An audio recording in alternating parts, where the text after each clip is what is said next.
Vous comptez déménager à Québec et vous êtes perdu devant tous ces secteurs? Cherchez pas plus loin, car dans cette vidéo, je vais décortiquer les 6 grands secteurs de la ville de Québec pour que vous puissiez enfin savoir lequel est vraiment fait pour vous. Oubliez les pages Wikipédia ou le cousin du voisin qui vous dit d'aller à Sainte-Foy. Ici, on parle vrai. Le style de vie, le prix, le transport. Regardez la vidéo pour savoir quel endroit est réellement fait pour vous. Pour chacun des secteurs, je vais mettre une note pour le prix des propriétés, l'accessibilité des services, les activités à faire, ainsi que le transport. D'ailleurs, mettez en commentaire quel est votre secteur préféré de Québec. Je suis curieux de voir quel est le meilleur quartier selon vous. Sachez d'ailleurs que chaque jour, j'accompagne des acheteurs pour les aider à obtenir leur maison et ce gratuitement avec mes conseils de courtier immobilier. Donc si jamais vous avez besoin de conseils adaptés à votre situation ou que vous souhaitez simplement acheter une propriété et obtenir ma liste de propriétés à vendre personnalisée gratuite, cliquez sur le lien dans la description pour booker un rendez-vous avec moi et nous regarderons le tout ensemble. Ou envoyez-moi simplement un message, les liens sont dans la description. Donc commençons avec Limoilou. La cité Limoilou, avec les prix des propriétés les plus abordables, c'est l'endroit idéal pour les artistes et les fêtards puisque c'est le secteur avec le plus d'effervescence et où tous les services sont proches. La voiture n'est pas nécessaire, car tout peut se faire en bus ou à pied ici. Par contre, puisque c'est bruyant et qu'il y a plus de gens qui sortent le soir, je recommanderais moins ce secteur pour une famille qui cherche la tranquillité.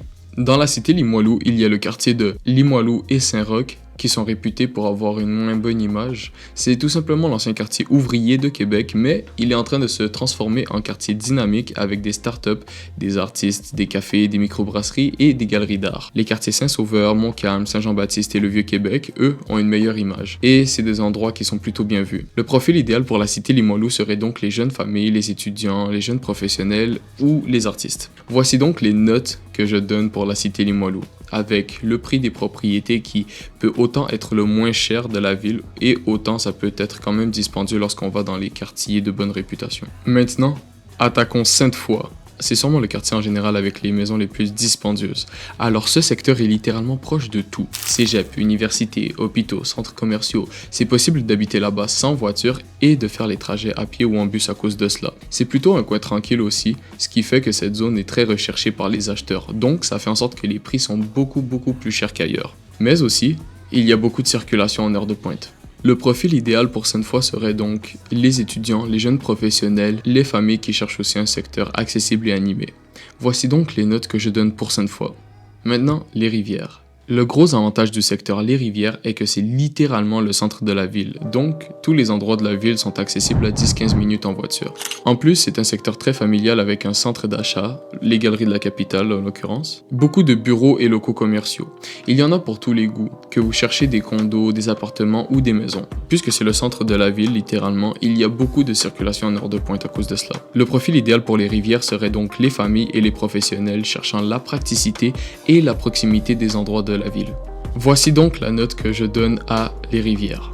Maintenant, attaquons Charlesbourg. Un secteur très familial et résidentiel avec des espaces verts. C'est un coin sécuritaire. J'aime parler de Charlesbourg comme le standard de Québec. Un peu tout, mais pas trop. Résidentiel, mais pas trop. Avec un prix très moyen et très standard pour la ville. L'inconvénient est que c'est un peu loin du travail pour beaucoup, ainsi que des lignes de bus. Donc une voiture serait primordiale là-bas. Le profil idéal pour Charlesbourg serait donc les familles cherchant le calme et le confort. Voici alors les notes que je donne pour Charlesbourg. Maintenant, passons à la Haute-Saint-Charles.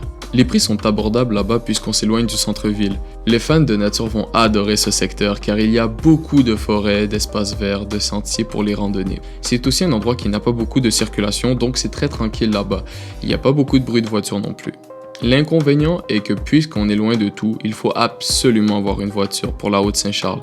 Il y a des transports en commun qui vont là-bas, mais il n'y a pas autant de lignes de bus comparé aux autres endroits. Le profil idéal pour la Haute-Saint-Charles serait donc les familles recherchant la tranquillité et la proximité des grands espaces naturels ainsi que les adeptes de plein air. Voici les notes que je donne alors à ce secteur. Et maintenant passons à Beauport. C'est un secteur très similaire à Charlesbourg mais avec des prix plus bas puisqu'on s'éloigne de la ville. On retrouve beaucoup de nature aussi avec les chutes Montmorency et ses nombreux parcs. Ce qui est bien aussi avec Beauport, c'est qu'il n'y a pas autant besoin de sortir du secteur car il y a déjà des magasins, des épiceries et tous les services disponibles directement là-bas, ce qui limite donc les déplacements. Le profil idéal pour Beauport serait donc les familles recherchant un excellent compromis du rapport qualité-prix. Voici les notes que je donne pour Beauport. Voici donc les secteurs de la ville de Québec. J'ai fait ça court, je voulais garder ça vraiment le plus simple possible. Bien évidemment, ce n'est que mon avis. Alors si vous avez une opinion différente sur un des secteurs, écrivez en commentaire pour me dire votre expérience vis-à-vis d'un de ces secteurs. Mais attendez, là vous connaissez les secteurs de la ville, mais connaissez-vous les avantages et les inconvénients d'habiter à Québec? Car dans cette prochaine vidéo, je vous révèle de façon totalement honnête 5 avantages et 5 inconvénients d'habiter dans la ville de Québec. Alors, qu'attendez-vous?